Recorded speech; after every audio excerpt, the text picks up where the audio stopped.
Com o conhecimento do grande plano de felicidade, temos a oportunidade e a responsabilidade de ajudar a restaurar a fé na família. Nossa missão compara-se de muitas maneiras à daqueles que atuam no campo da medicina e da pesquisa científica. Por meio de leis bem fundamentadas, eles descobrem como minorar o sofrimento e melhorar a qualidade de vida. No plano da crença religiosa, homens e mulheres de fé, por meio de princípios de comprovada eficácia, podem ajudar a curar o coração magoado e a dar nova esperança e certeza a uma mente transtornada. O sucesso do cientista é alcançado quando ele obedece àquelas que costumamos chamar de leis da natureza. Os grandes cientistas do passado e do presente não criaram as leis que regem os processos naturais. Eles as descobriram. Na Epístola aos Coríntios, o apóstolo Paulo faz uma pergunta profunda relativa à fonte da capacidade intelectual do homem. Porque qual dos homens sabe as coisas do homem, senão o espírito do homem, que nele está? Por meio da lógica e do aprendizado, o conhecimento aumenta e a compreensão se expande. Esse processo identifica as teorias e leis e determina a sua autenticidade. Algo que se torna claro para a mente esclarecida é que existem leis que mantêm em equilíbrio a vida e os seres vivos. A descoberta das leis da física e a obediência a elas traz o progresso e possibilita que o homem alcance realizações que, de outra forma, não seriam possíveis. Acredito que essa premissa se aplique também aos padrões éticos e valores morais. É, portanto, nossa responsabilidade resguardar o lar como centro de aprendizado, onde essas virtudes são instiladas em uma atmosfera de amor pela força do exemplo. O presidente Thomas S. Monson ensinou: nossos jovens precisam de menos críticas e mais modelos para seguir. Refletindo sobre minha vida, compreendo como passei a apreciar os principais valores necessários ao desenvolvimento de um caráter sólido. Onde aprendi a ser leal, íntegro e confiável? Adquiri essas qualidades no lar, com o exemplo de meus pais. Onde aprendi a importância do serviço abnegado? Foi observando a minha mãe e vendo sua devoção à família. Onde me ensinaram a honrar e respeitar as filhas de Deus? Foi com o exemplo de meu pai. Foi no lar que aprendi os princípios do viver previdente e da dignidade do trabalho. Ainda me lembro vivamente de minha mãe passando várias noites em casa, pedalando uma velha máquina de costura, costurando sapatos para uma fábrica local. Esse trabalho não era para possibilitar a compra de nada para si, mas para ajudar a prover recursos para que eu e meu irmão pudéssemos fazer faculdade. Mais tarde, ela expressou a satisfação que sentia por esse ato de serviço. Meu pai era sábio e trabalhador.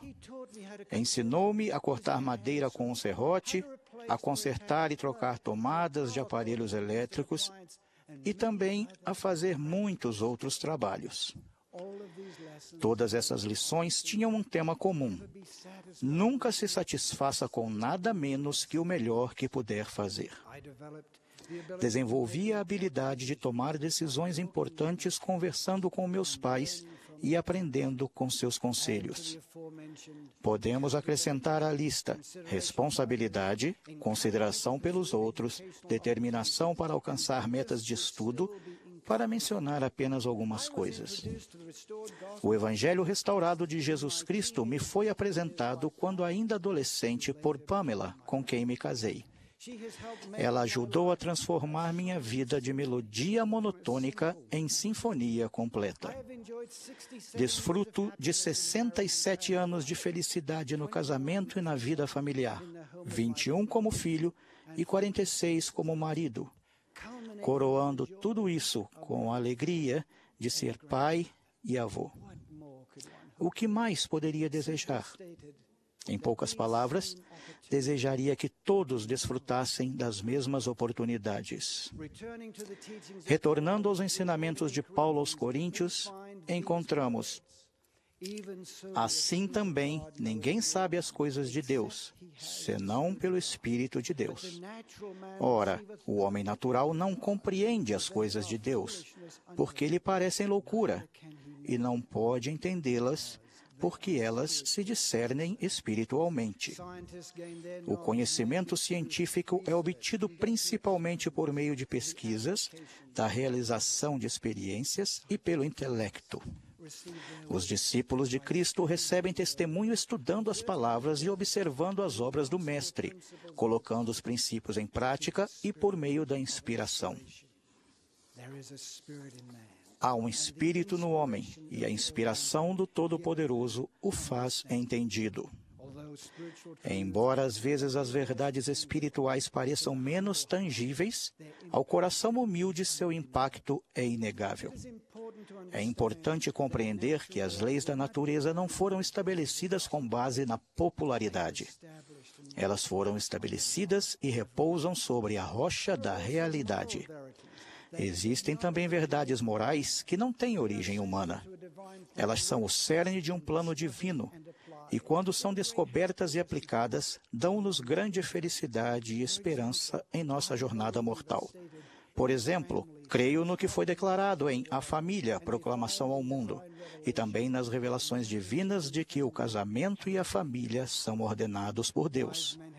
As Escrituras declaram: to future generations, a foundation of faith in the family, as defined by deity. We should never forget that freedom and happiness in all aspects. Nunca nos esqueçamos de que a liberdade e a felicidade em todos os aspectos da vida nos advêm ao compreendermos e vivermos em harmonia com princípios internos. Esses princípios são um firme alicerce sobre o qual podemos edificar uma vida plena, produtiva e feliz. Aplicar os padrões prescritos no plano do Pai me permitiu experimentar o significado de viver feliz e de, com alegria, tirar água das fontes da salvação. O Salvador ensinou: eu vim para que tenham vida e a tenham com abundância.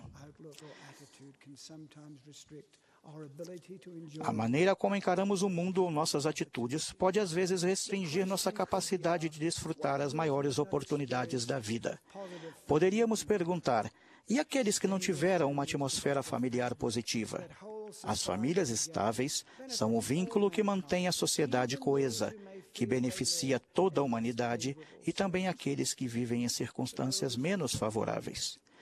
Para os que vivem fielmente os mandamentos e que com paciência oram por tal sociabilidade, repito as palavras simples e confortadoras de Helen Steiner Rice: quando Deus faz uma promessa, ela é sempre verdadeira, pois tudo o que Ele promete, sem dúvida, cumprirá. E ainda que a desilusão seja tua companheira, lembra-te das divinas promessas e tua fé renascerá. Oro que permaneçamos unidos com coragem e convicção, como guardiões do dom divino que é a família. Em nome de Jesus Cristo. Amém.